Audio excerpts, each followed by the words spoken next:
Hello मेरे प्यारे दोस्तों, आप लोग कैसे हैं? आई होप आप लोग की होली अच्छी रही होगी। रुद्रांश के अमेजिंग वीडियो में आपका स्वागत है, जिसमें आपको हॉरर से लेकर मोरल तक स्टोरी मिलेगी। तो मैं आज आपके लिए एक हॉरर स्टोरी लेकर आप लोगों से फिर से मिलने आई हूँ। ये कहानी है अंजलि के आप बीती पार्ट 2 की। अगर आपने इसका पहला पार्ट नहीं देखा है तो उसका लिंक मैं डिस्क्रिप्शन बॉक्स में दे दूंगी, और नहीं तो प्लेलिस्ट में ऐड है, आप वहां से देख लेना। और प्लीज आप लोगों से गुजारिश है कि स्टोरी को पूरा देखना और अपनी राय भी जरूर देना, ताकि मैं अपनी गलतियों में सुधार करके अपनी स्टोरी को और अच्छी तरह से आप लोगों के सामने लाऊं। तो फिर शुरू करते हैं अंजलि की कहानी, मेरी जुबानी। मेरे कमरे के दरवाजे पर लगातार कोई दरवाजा खटखटाया जा रहा था। उसकी आवाज इतनी तेज थी कि रात के सन्नाटे में और भयानक लग रही थी। मेरा तो डर के मारे बुरा हाल था, पसीने से तरबतर हो रही थी, ऊपर से लाइट भी नहीं थी। मैंने मोबाइल में टाइम देखा, रात के 2:30 बज रहे थे। इतनी रात को कौन हो सकता है?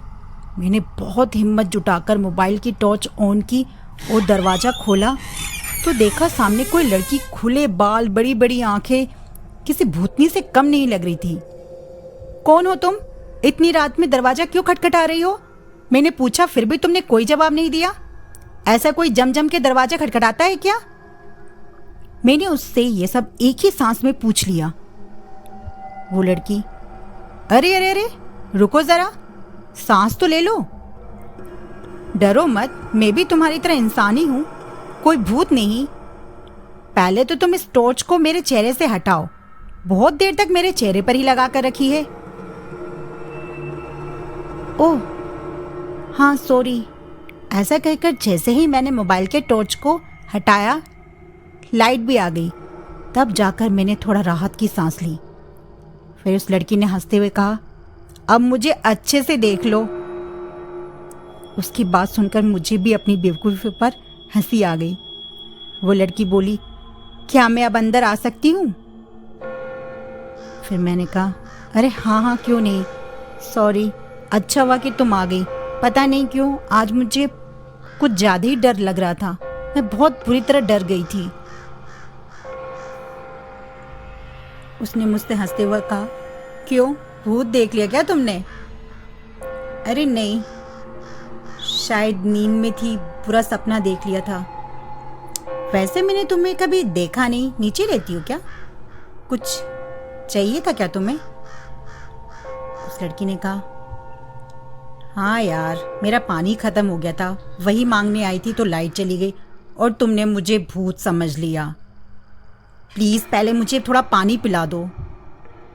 मैंने उसे पानी दिया, उसने फटाफट से पानी पी लिया और पानी पीते हुए बोली, वैसे मेरा नाम जिया है, मैं तुम्हारे बगल वाले रूम में आज ही रहने के लिए आई हूँ। मैंने उससे कहा, ओह अच्छा, मेरा नाम, हाँ पता है, तुम्हारे बारे में हॉस्टल वार्डन ने मुझे सब बता दिया है। वैसे मैं तुम्हारी सीनियर हूँ।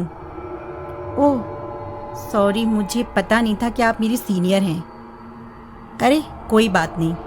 अच्छा, रात ज़्यादा हो गई है तो बाकी बातें सुबह करेंगे, ओके? Good night. ये कहकर जिया अपने रूम में चली जाती है। फिर मैं भी दरवाज़ा बंद करके सुकून से अपने बेड पर जाकर सो जाती हूँ। सुबह होते ही मैं रात की बातों को याद ही कर रही थी, तभी वहाँ जिया आ जाती है। Good morning Anjali. Good morning Jiya दी। जिया दी, मुझे आपसे कुछ पूछना था, अगर आप बुरा ना माने तो पूछो।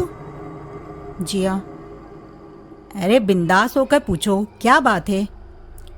वैसे तुम रात में इतना डर क्यों गई थी? मैंने उनसे कहा, जिया दी, मैं जब से हॉस्टल में आई हूँ तब मुझे हॉस्टल वार्डन ने इस रूम के पास जाने से सख्त मना कर दिया था। कहा था कि इस दरवाजे से दूर रहना, भूल के भी इस रूम के आसपास भटकना नहीं। रीज़न तो कुछ नहीं बताया, बस स्ट्रिक्टली मना कर दिया था कि इस रूम से दूर रहना। और अब ये रूम आपको दे दिया। मुझे तो कुछ भी समझ में नहीं आ रहा। जिया ने कहा, हाँ मुझे तो पता है इसके बारे में। मुझे बहुत ये सुन के बहुत अजीब सा लगा। आपको कैसे पता? आप तो कल ही आई हैं। जिया ने कहा, अरे नहीं, मेरी दीदी भी यहीं पढ़ी हैं, उन्होंने ही मुझे बताया था। तो प्लीज़ आप मुझे भी बताओ ना, प्लीज़ प्लीज़ दी। अच्छा ठीक है, चलो क्लास चलते हुए बात करते हैं। जिया ने बताना शुरू किया। बहुत पुरानी बात है, मेरी दी को भी उसे किसी सीनियर ने ही बताया था। इसी रूम में एक लड़की रहती थी जो बहुत ज़्यादा सुंदर थी। इतनी सुंदर थी कि लड़कियों तक को उससे जलन होती थी, पता है। और पढ़ाई में तो बहुत अच्छी थी, हर काम में आगे रहती थी। पर कुछ अमीर घर के बिगड़े लड़कों ने उसको परेशान करना शुरू कर दिया था। आए दिन उसे छेड़ा करते थे, हद से ज़्यादा परेशान कर देते थे। एक दिन जब उन लड़कों ने छेड़ने की सीमा लांघ दिया तो उस लड़की ने इसी कमरे में पंखे से लटक कर अपनी जान दे दी।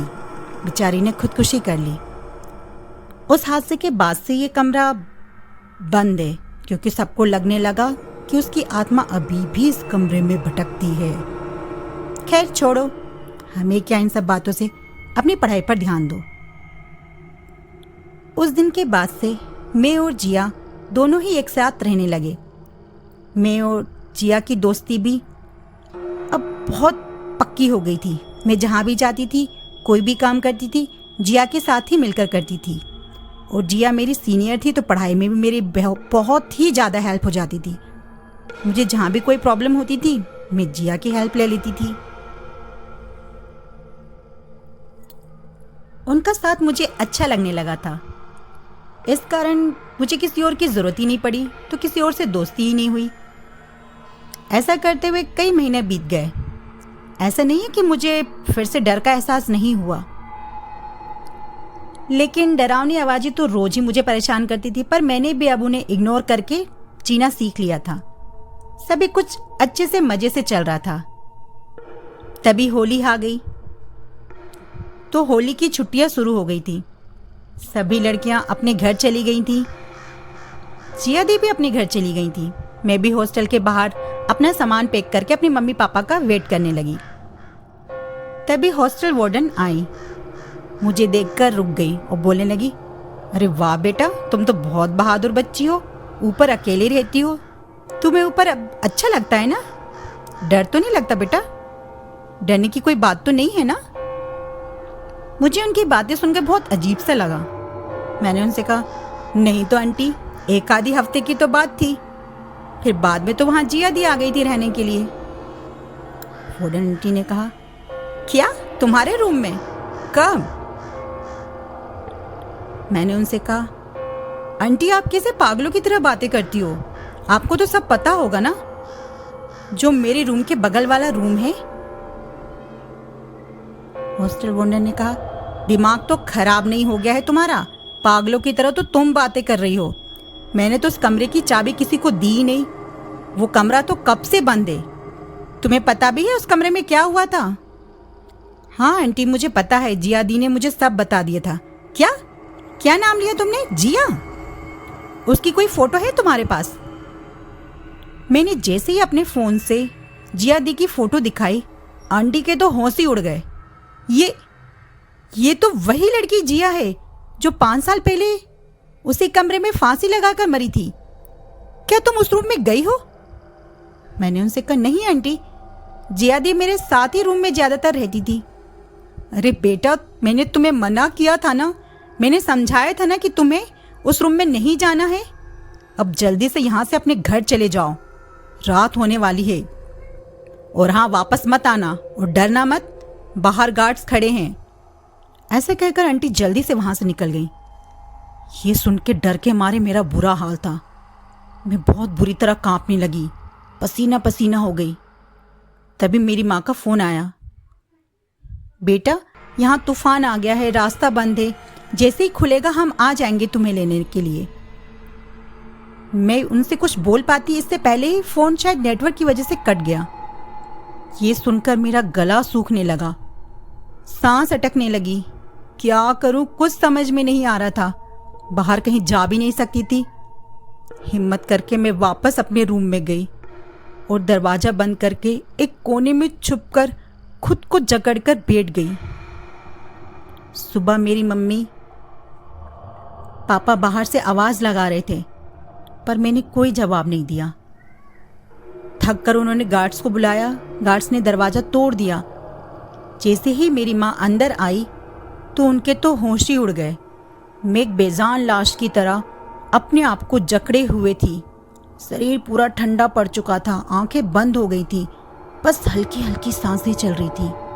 शायद मेरा नसीब अच्छा था या मेरे मम्मी पापा की दुआओं का असर था कि मैं उस बंद दरवाजे में बंद ना हो पाई।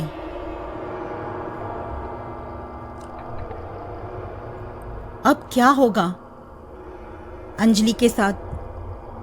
क्या वो खुद को संभाल पाएगी? आखिर जिया अंजलि के ही पास क्यों आई थी? क्या चाहिए था जिया को अंजलि से? जानने के लिए अगले भाग का इंतजार करिए। कहानी कैसी लगी बताना ज़रूर कमेंट्स में, लाइक भी कर देना। और हाँ, अगर अभी तक सब्सक्राइब नहीं किया है तो प्लीज़ सब्सक्राइब कर लेना। जल्दी ही मिलने आऊँगी आप लोग से नेक्स्ट पार्ट लेकर। तो फिर मिलते हैं अगली कहानी में। Thank you, bye bye.